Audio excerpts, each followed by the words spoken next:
Welcome to another week of LFC Talk. Today we brought in David Fairclough and I an extremely passionate Red, I'll have to say, because if you've gone through the LFC store in Liverpool 1, you might have seen his passionate body, because he's like the face of passion. He was on this huge photograph. I don't even know if it's still there, but it just made me smile every time, because if you ever see pictures of our guest today while he's supporting the Reds, it just makes you smile, because his face while he's watching the beloved Reds is just all about love and passion. Mario Dzhuninski, welcome to the show. How are you doing? Thanks very much. Thanks to invite me. I'm very good. Very good to see you. Very good to see Mr. David as well. Very good and happy to be here. Some might have seen you already because you are regularly on the Kop TV, talking about the Reds as well. I just want to talk a little bit about your story, because you used to spend literally most of your money to come and see the Reds in person. Yeah, before I moved to Liverpool, I moved 2016 permanently in Liverpool, because that was my biggest dream in the life since I was a child. You know, since I was 7, 8 years old, my dream was living in Liverpool, going to every single Liverpool game, a home game, of course, you know, breathe that smell amazing of the I love the Scousers. I love anything in this city. It's just my city. I just born in the wrong place, you know, and that was my dream basically. So I achieved my dream in 2016. I moved here. I create my own family. My daughter, she's proudly born in Liverpool. She's a proper Scouser. So this is a massive pride for me.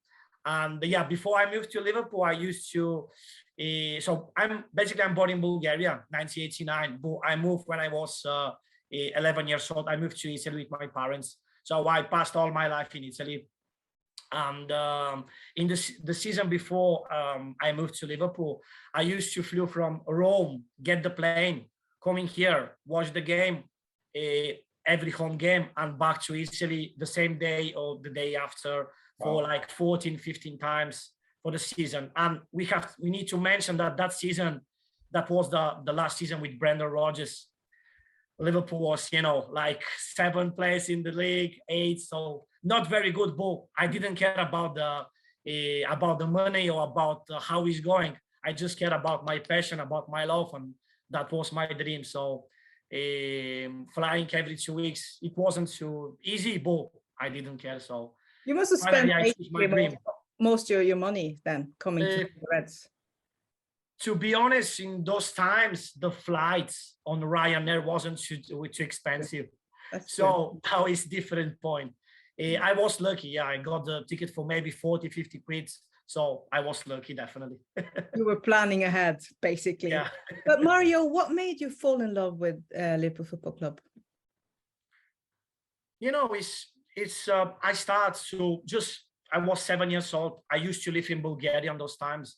I just watched very casual, you know, on the telly, a Liverpool game that was in the League Cup against Sheffield Wednesday. And Michael Owen, our wonder boy in the past, he scored a hat-trick. So after that, I was like, oh my God, I was so impressed of this fella. I say, oh my God, who is this lad? 18 years old, hat-trick. I start to follow him slowly, you know, start to follow him. He used to win the Ballon d'Or 2001, stuff like that. So my passion started like this. And after slowly become bigger and bigger. And one day become like a proper, like the reason of my life almost. So yeah, just like this.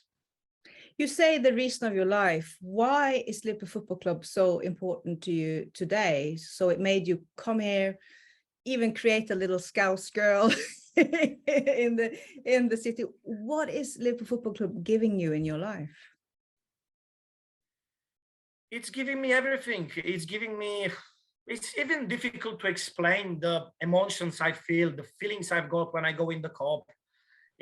Especially just very fresh example from last day, the way we won in the last seconds and the emotions I felt, you know, not just me, of course, anybody in the stadium, anybody in the ground, but, you know, Liverpool always was like very big part of my life, very very, very important of my life. So anything I do in my life, of course, is like with the Liverpool games. When we arrange with my wife, we arrange like holiday stuff like that. We see first the Liverpool games, the dates. Look, Liverpool plays this day, this day, this day. So we can't go in Italy or wherever. We need to arrange different days. It's just it's way of life. Is my biggest passion. And I don't know even to explain how it started, everything like this, because I can feel that really my passion of Liverpool is something like, sometimes it's really crazy. Sometimes but I'm happy with this. And of course, my wife, she's not the big Liverpool supporter, but she's okay with this. She doesn't, she's not complaining. She's accepting me like this. If you want to live with me, we need to accept me. How I made. So I'm very lucky, to be honest. I'm very lucky. And I brought my daughter as well to Anfield a couple of times. She already kissed the Liverpool badges, which is something special, and we will see one day if she gonna follow football. If yes, I will be happy. Otherwise, she will be free to do whatever she wants, of course. But yeah, definitely the Liverpool is my biggest passion, is the reason of my life, definitely. Can you try to describe how you felt when we scored the winner against Newcastle in the 98th minute, when it looked like, there was another draw under the belt, and that was the last thing we needed, really? Explain how our fate is a bit difficult, but I will try.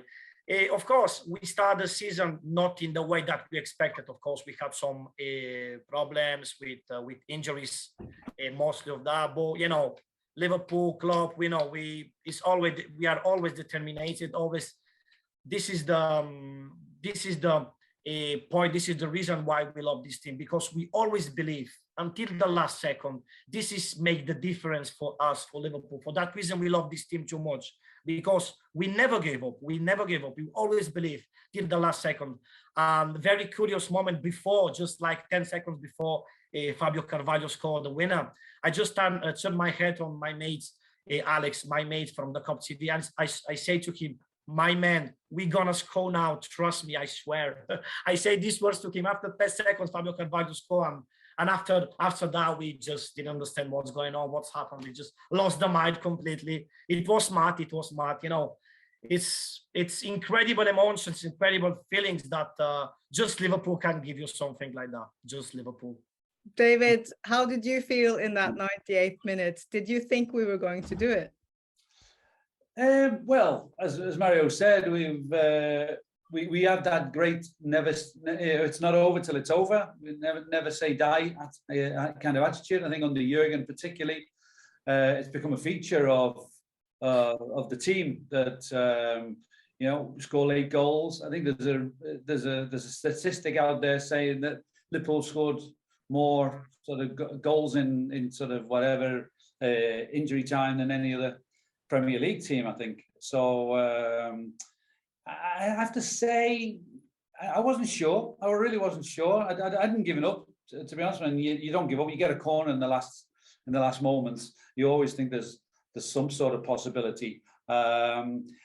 Newcastle, you got what they deserved in the end. The tactics was all wrong, and the fact that there was so much injury time was just down to their tactic, and it backfired on them. And really, if they'd have been a little bit cuter, they might have gone away with something out of the game. But it was very dramatic, and probably there's nothing better than winning games in that type of in that way.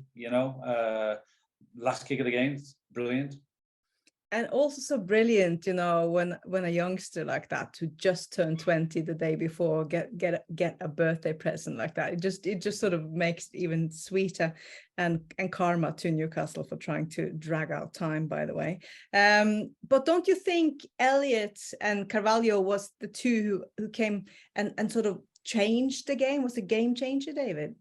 Well, I think you have to give Elliott a lot of credit. He's beginning to impact more on the games. He works in that little area. in that right side. But he's proven to be very, very effective at it. He has an eye for a pass. He'll do something different. He doesn't play safe. He's quite willing to take a risk or two. Can be on occasions a little bit risky. You know, there was one instance, I think, the other night in the first half where he tried something that didn't come off. Liverpool were very, very stretched.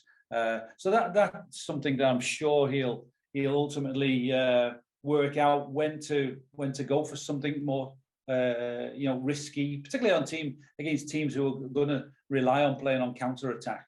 But all credit to him, because he was making a little bit of an impression before he got injured last year at Leeds, and to come back after such a bad injury was a real test for him. But he's really he's making the shares his own at the moment. You know, he must be probably one of the first names on the team sheet for Jurgen at the moment. And you say about Carvalho is making a great impact. 2 goals already as substitute.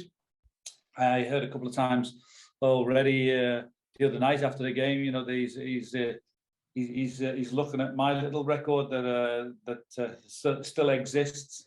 Well, it's great to be able to call on somebody like Carvalho, who has, apart from anything else, great ability, but an ability to score goals.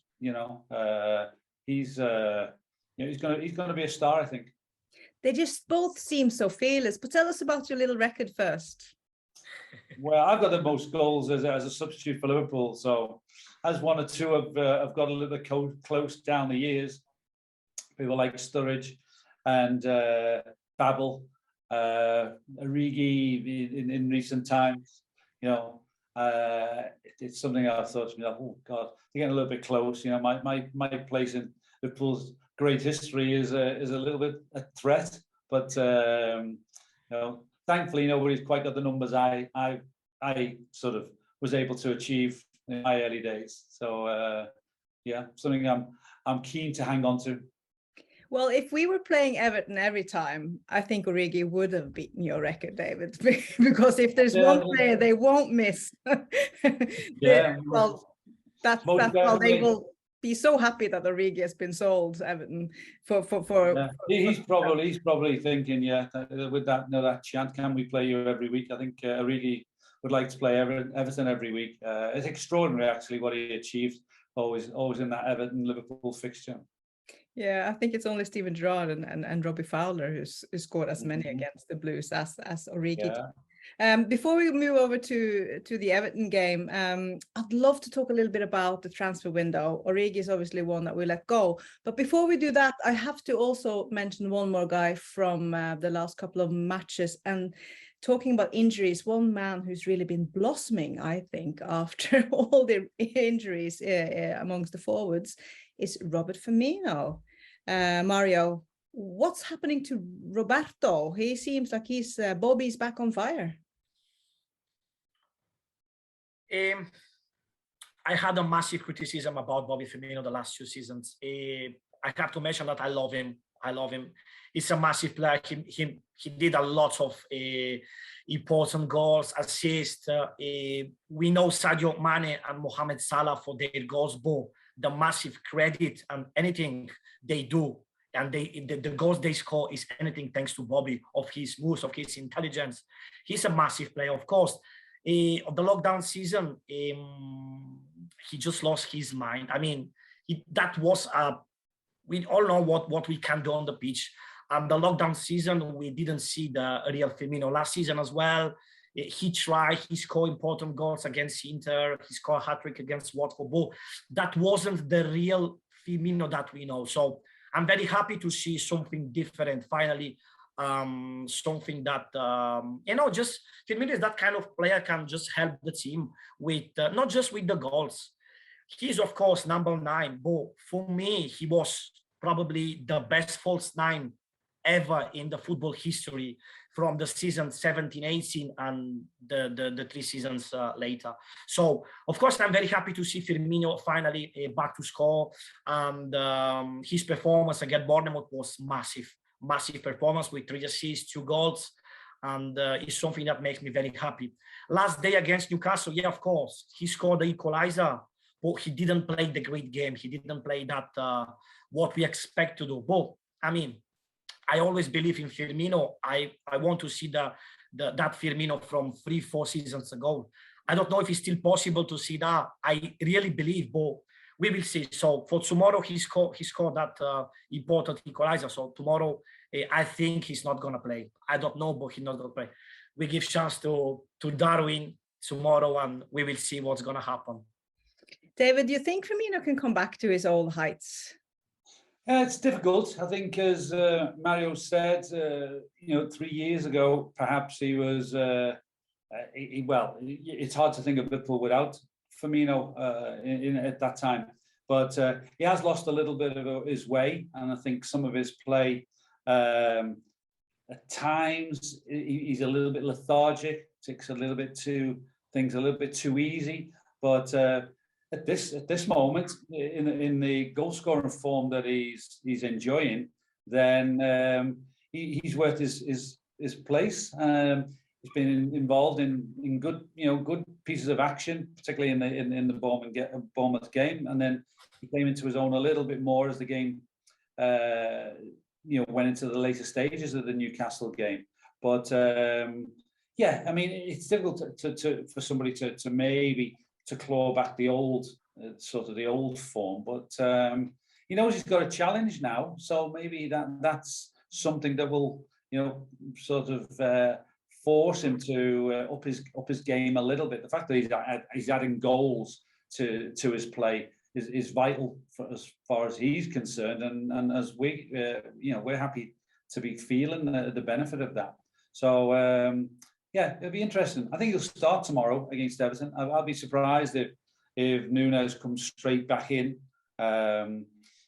He'll get a run at some point, Nunes, I think. But I'd be surprised. I think Jurgen might just stick with the front three as we have done for the last few games, and just see if he can keep that going. It's great when he's coming scoring goals. Love hearing the Bobby Femino song. So more goals, more singing. I'm sure he can't hear that enough. The pleasure that the fans feel. Before we move on to the Everton game, I'd love to talk a little bit about the transfer window because it's just been closed. Are you guys happy with it? If you look at the other clubs and see what they've been shopping or not, I mean, Leicester got 2 players in the whole window. I'm just thinking, oh my gosh, that's a bit bare. But Chelsea looks like they've been spending and got a lot of players in. Who do you guys think did best in the transfer window, and where do you think Liverpool are in terms of strengthening the squad this window? I suppose from our point of view, Jurgen is clearly happy at what he did early on, bringing Nunes in, Ramsey, who we've not seen yet. Carvalho was a good signing. So we know from previous years, how Jurgen generally works. How the club, what their attitude is to spending massive amounts of money. I think we're sensibly owned, and as a business, I think it's a great business model. It would be nice at times to think, well, you could just go out and splash the cash, but there's no point in signing players that maybe you don't need, or are not, you're not sure whether or not they'll actually be fit, fit the group as time goes on. Anybody who comes into Liverpool has to be very much in the mindset that Jurgen is looking for, and Jurgen has to be very, very happy with those selections. It's not a case of buying people just for the sake of it. So I think what Liverpool have done is all, is fine. Ultimately, we all can't wait for Nunes to really sort of get going and get a run of games behind him. But some clubs have had to act a little bit stronger than others because they're much weaker. We are basically we are a strong squad. We're an aging squad, but I think you can see that Liverpool are or do have one eye on the future with the way that they've looked at Carvalho, Ramsey, Elliott, for example. You know, we continue to be linked with Bellingham. That one, you know, that's not going to happen till next year, if at all. So Liverpool have a way, and I think we've got to be comfortable with that. I think Jurgen put his cards on the table. He did want a midfield player. Thankfully, Liverpool have found one. I think it'll be interesting to see how Arthur actually, you know, ultimately beds in. Can't wait to see him. Do you think that's because of Henderson's injury that they got him? I think that might have, you know, I think there might have been a more concentrated effort on the back of Jordan pulling up the other night. That you know, Jurgen accepted, like a lot of people. We thought maybe the midfield was a little bit weak and vulnerable to losing a few players with injuries, which has happened. So it's good that, as I say, the club haven't sort of just gone and got just any old body. They've clearly bought somebody who they really feel fits, you know, what we need, and then the type of player that you know that needs to, you know, join the ranks. So yeah, I mean, another Brazilian. I mean, not to say all Brazilian footballers are great, but I think he has a good reputation, Melo. You know, however we're going to know him as, Arthur or Melo.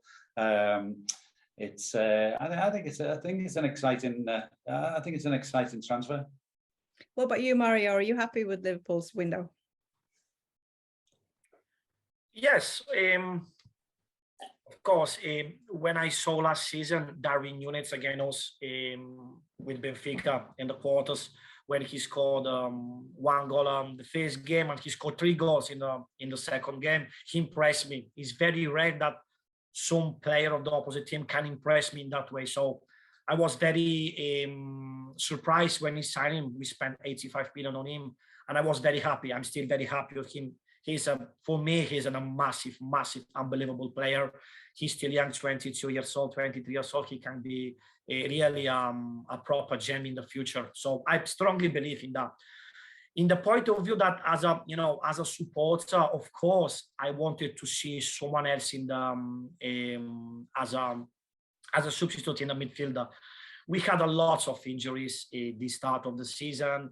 And of course, we know that Keita, even Thiago Alcantara, when Thiago plays, he's probably the best midfielder in the world in terms of quality, in terms of passes, everything. He's a complete player. But his problem is he's got a lot of injuries every season. So we can't just say, look, we count on Thiago Alcantara for 50 games, because that's not possible. We know him. He gets injured very easily. So Keita is the same problem. Henderson as well, he gets injury every season. Ox, Curtis Jones, I love all of them, but they get injury very, very easy. So I expect that we can buy someone. Of course, I'm happy of Arthur Melo. I don't know him. I mean, I spoke with my mates in Italy, Juventus supporters. I called him yesterday straight away and I asked information about this guy. What do you think, guys? He's really good for Liverpool. He's really good for the English football, stuff like that. They told me he never played the last 2 seasons. He had too many injuries, stuff like that. So I'm a bit scared of this situation. But yeah, let's say that we will see what's going on with this player. Of course, we needed a player like this. We need it in the last second. We get it. So let's stay positive and try to take the maximum of what we've got at the moment. David, which club do you think did the best window? Well, I think the proof will be in the eating, so to speak. I think over the next weeks and months, we'll see, you know, who have what players have actually been impacting on their new clubs. You look at City, I have to say, they look so strong, and the fact that they've actually gone out and even bought a couple as well through this window in the last few days. So, and a certain Norwegian who is completely on fire. I mean, he's awesome. I mean, you have to really appreciate what he's offering to Manchester City. I couldn't believe his performance the other night. Looked absolutely magnificent, and that's I think a sign of the level that we're going to have to get to compete with City again this season.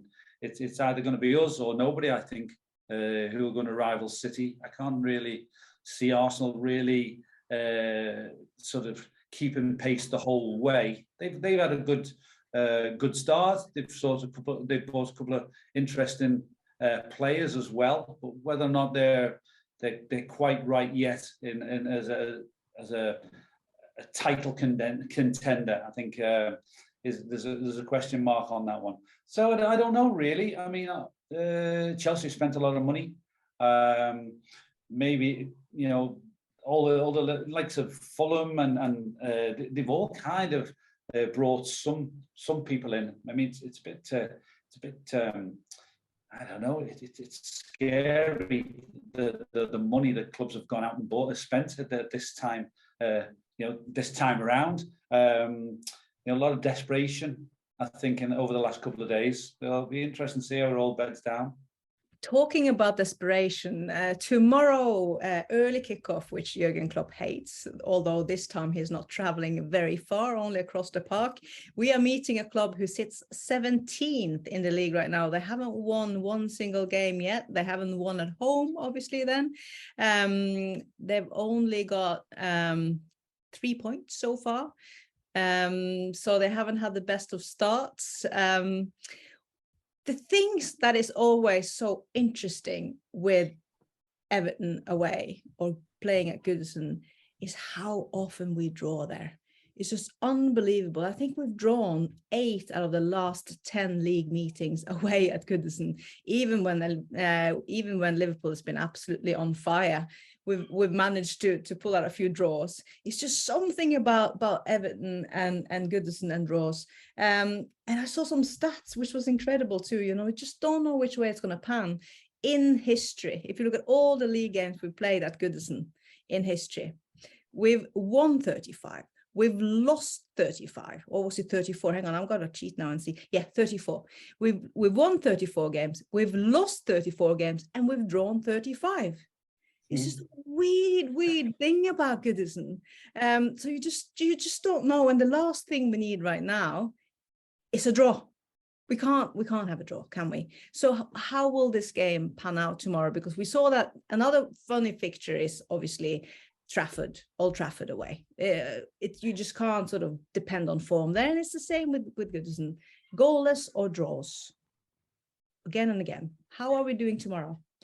Well, I think we need to start much better than we did at Old Trafford. I think the players have to appreciate that it is the derby. This is the big one. The atmosphere will be tremendous. Always loved the derby games, I have to say. They're the biggest games of the season for me. And hopefully our form has taken a little bit of a lift now. Certainly, the Bournemouth result was incredible. It was great to build on that with the dramatic win against Newcastle. So I'm tempted to think that we are very much on the up now, and this might be our kind of launch pad to put a run together. So I'm going in tomorrow's game quite confident. I think I know they've brought a couple of new players in this week. Be interesting to see who gets the kind of the vote of confidence in terms of being ready. It's a difficult game to go into as your first game. So yeah, I mean, I wouldn't. Everton are struggling, and the way their results have gone, they haven't looked strong enough to actually hold on to leads when they've had it. And yet on the odd occasion, they've shown a little bit of character in terms of fighting back a little bit. So we pretty much know the type of attitude that will exist there tomorrow at Goodison. But I'm going into it with a confident mood. Mario, are you confident? Absolutely, and absolutely confident. Of course, we all know that the derby games are probably the toughest game of the season, because you say we drew too many times there, and Everton, doesn't matter which position in the league they are, they always give like 200% when they play of Liverpool, because this is the only one satisfaction they get every season, plays against Liverpool. They try to, of course, to stop us, but I want to see a proper football, because the last derby game, I have to mention that from Everton point of view, I mean, it wasn't the proper, the clean football that we love the Premier League, because we know that the Premier League is a clean football. When we see a situation like simulation, diving, cheating, same like Newcastle, they did the last game against us, it's something that, it's just boring, it's just bad. This is the bad part of the Premier League. This is when you face Liverpool, this is probably the only way to stop Liverpool doing this stuff, which is for the Premier League are horrible. All the people from everywhere in the world, they watch the Premier League because the Premier League is the best league in the world. So watching this stuff is just bad. It's just bad publicity, bad spot for the Premier League. I'm pretty confident, absolutely. I'm pretty confident for tomorrow. We need to be determined. We need to go and play with passion from the first minute, because it's going to be tough, absolutely. How Mr. David said, the atmosphere is going to be buzzing for them. It's going to be very tough, of course. We don't need to overreact. We need just to play our football. We know how to play, of course. And it's difficult. It's going to be difficult, definitely. But we're gonna win. We definitely gonna win. Everton, it's they lost probably their best player, which is Richarlison. So I don't see nothing special for them. I mean, they can stop us with cheating, but this is the only way to stop Liverpool with something like a proper football. I see too much like difference between the two teams. So we can definitely do better, and of course we're gonna win tomorrow. Not easy, but we're gonna win. I'm so much looking forward to actually being at Goodison tomorrow, because You're looking for tickets, yeah? I'm not. I've got them already, thank goodness. Okay. So that will be fantastic. I can't wait for the electric atmosphere, warming up a tea, and then just quietly, not maybe so quietly, across the park. Guys, it's been a pleasure talking football with you today. I know you, Mario, are about to head to work, and for anyone who hasn't yet run into Mario when they are in Liverpool, you have to come and see him at Amalia. It's one of the coziest Italian restaurants in the Liverpool city centre, with like proper Italian food, and they haven't paid me to say this, by the way. This comes from it's a very friendly place. And I just want to end this podcast by asking you, Mario, can you try to describe what it's like to be a part of the Kop? I call the Kop my second home. I'm feeling at home. It's that sensation I feel all the time I go there is always like I'm going for the first time. This is the difference, because I feel like a kid, in that hour and a half, in that 90 minutes during the game. I just, I switch off my mind and I don't think about nothing. The Kop is something that, Mr. David, he knows better than me. Of course, what I'm talking about is something special. Is, of course, anybody knows that the Kop is the most famous football stand, the most passionate, with the biggest supporters, because we are the biggest supporters in the world. This is without any doubt. And being in the Kop, just the fact that is the only one stand that you can stand up. You don't need to sit to watching the game. Is something that makes the difference, because if you go somewhere else, in the main stand, you can just sit down every 5 minutes. You can be passionate. I can be myself in the Kop from somewhere else, And every 5 minutes, I try, of course, to go in main stand. Every 5 minutes, the steward, sit down, don't do like that, something. I know, of course, I have to respect the rules in the stadiums, but I'm too much passionate.